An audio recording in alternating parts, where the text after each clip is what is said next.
はい、皆さん、こんにちは、こんばんは。ミスターミラーレスです。今日はサムネイルをクリックしていただき、ありがとうございます。10分少々なると思うんですけども、ゆっくり見てください。それで、チャンネル登録していただければ、今後の撮影の励みになりますんで、よろしくお願いします。それでですね、今日は写真編やります、また。一応ですね、題名としてはフルサイズミラーレスカメラは、いいんですけど、良いんだけど、一応マイクロフォーサーズもちょっとやばいよ、いうことで、やばすぎるよ。これやばいっていい方にやばいいうことでしょ。いい方にやばいと思ってくださいね。一応そういう感じの題名でちょっと長くなったんですけども。でね、やっぱり今時代はね、やっぱフルサイズになってきてると思うんですよ。それはもう私も認めます。ただ今ミラーレスカメラ初めて買う人が、例えば私が思う、これあくまで私の意見ですからね。あくまで私の意見です。ある程度、カメラをちょっと趣味にやられるんじゃったら、例えばソニーとか、ニコン、キャノンを買われるんだったらもう、やっぱフルサイズ買われちゃった方がいいかもしれないですよね。中途半端に APCS 買うよりは、もうメーカー自身が、今の3社のメーカーはメーカー自身が、フルサイズの方に力入れてるんで、やっぱりそっち買われた方が、中途半端に APCS 買うよりいいんじゃないかなと思います。あくまで私の意見です。で、富士フィルム買われるようだったら、中盤がいいんでしょうけど、ただ中盤高すぎるんで、あとあまり、ね、ちょっとあまりに中盤いうのもね、大きすぎるというか、ちょっと、あまり出回ってないいうかね、そういうのがあるんで、富士フィルムはもう APCS がおすすめだと思います。で、あと、パナソニックさんは一応今フルサイズの方に力入れてきてるんで、フルサイズおすすめなんだけど、一応あとはマイクロフォーサーズも作ってるんで、マイクロフォーサーズもいいかないうのもあるし、ちょっと、そこはちょっと私は何とも言えないです。で、オリンパスの場合はちょっと OM データソリューションズに社名変わりましたんで、ちょっとみんな心配かもしれないですけども、それよったらね、どこのメーカーもニコンもわからんし、今後、ミラーレスカメラが、一眼ですよね。それ自身がもうわからんですからね、今後。全部、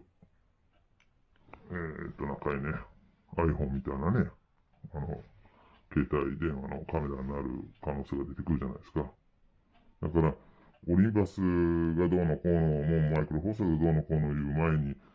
一眼がもうやばくなるかもしれないからね。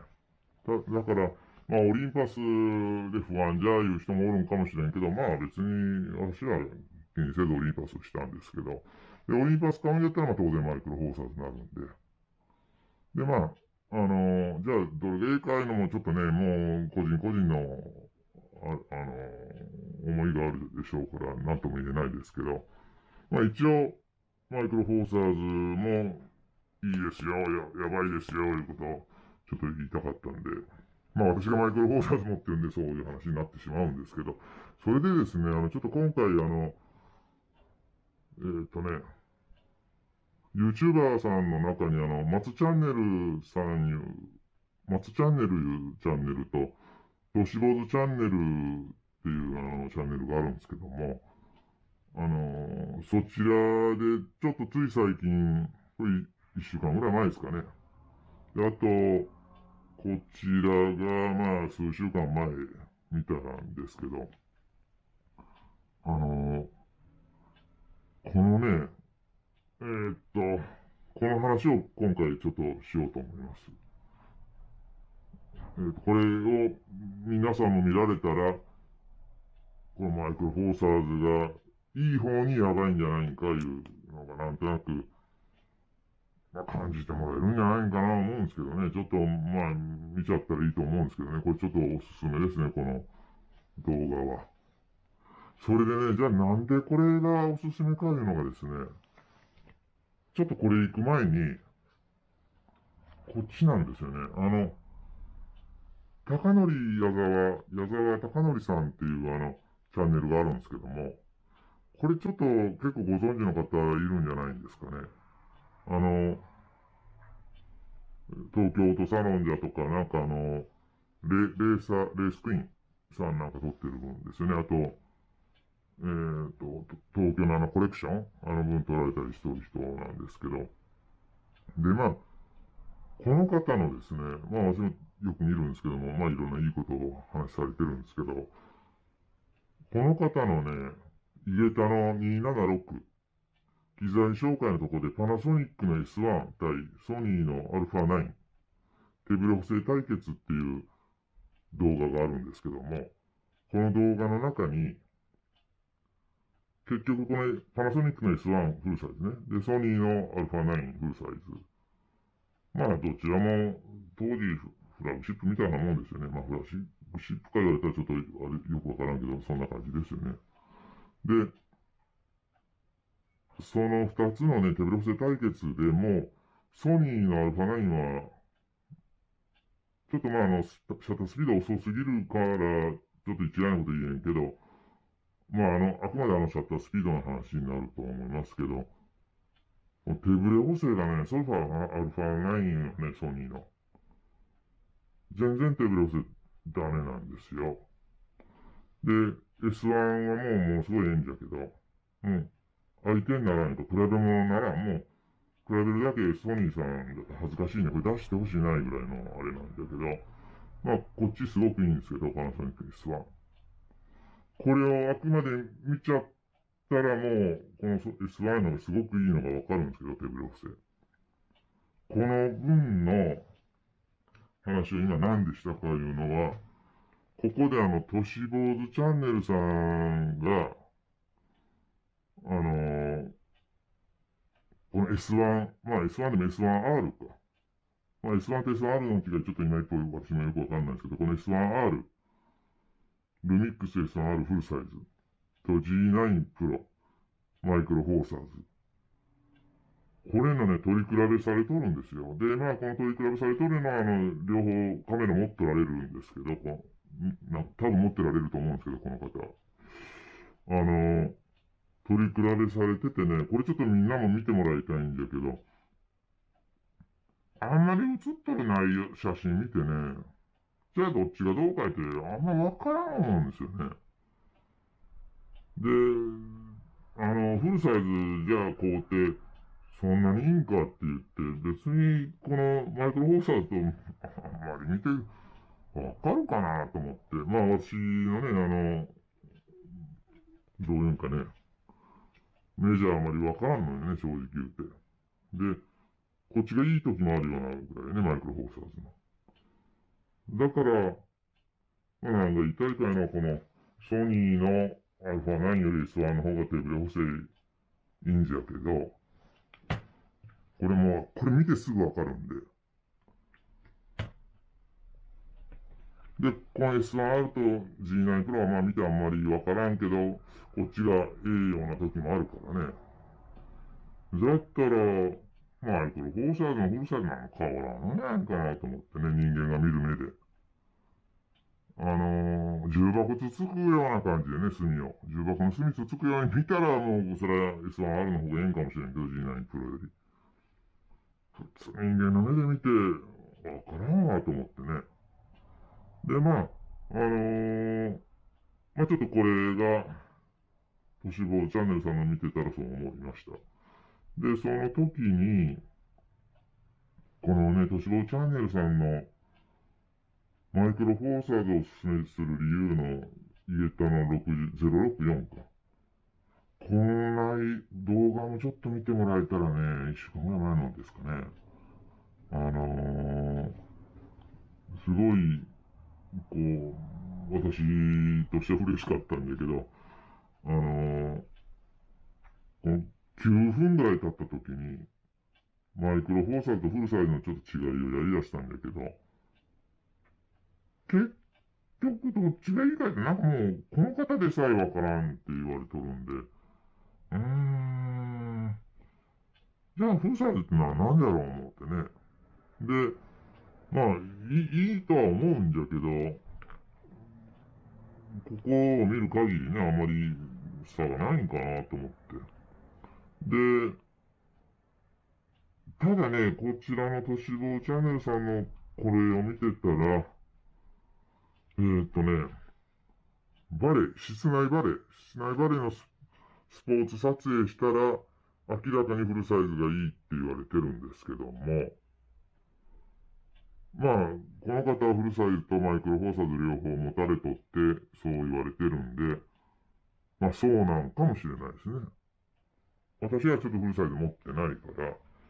そうかもしれないです。ただ、私はまあ一応マイクロフォーサーズの、あと300ミ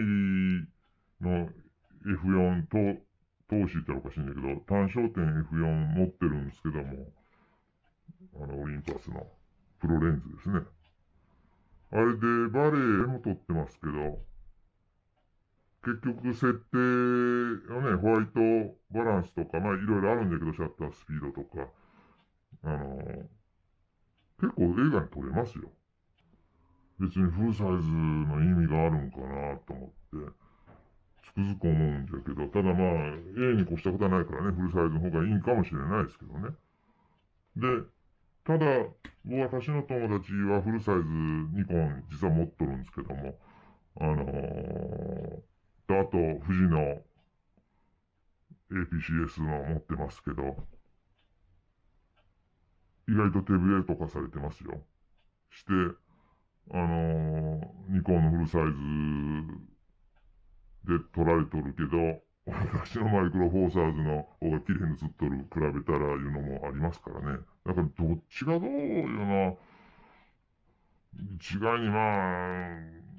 ちょっと人間の目で見てどうなんかなっていうのはあるんですけど。で、あのそれでですね、ちょっと、まあ私が思ったのは、この、マッチチャンネルさんのこの、ニコア Z に指摘するレンズで、200万以上いろいろ使って分かったレンズ性能って書いてある、動画があるんですけども、この文もね、最後まで全部見たんですけど、英語と言うとるんですよ、この人。もうなんかちょっと泣けてきましたね。あの、結局ね、この人最後にいろんなレンズ使ってきて、今フルサイズのニコンの、まあ、Z 使うとるみたいなんですけども、レンズでとにかく気に入ったのは MZ 以降 F1.2 プロレンズシリーズ。3つ言われてたんですけども、使っ、いろいろ使っとってこれを言われたんで、最後に。これが一番ええようなことを、自分の思い出の中でええようなことを言われてたんで、これはね、まさしくね、これちょっと自慢になるんだけど、まあ前から何べも出してますけどね、これ私のこのレンズなんですよ。この F1.2、M 随行 F1.2 プロシリーズの1本。25mm F1.2 プロ。これ、ポートレート。これでね、女性撮ったらいいですよ、これ。絶対おすすめ。わかる人しかわから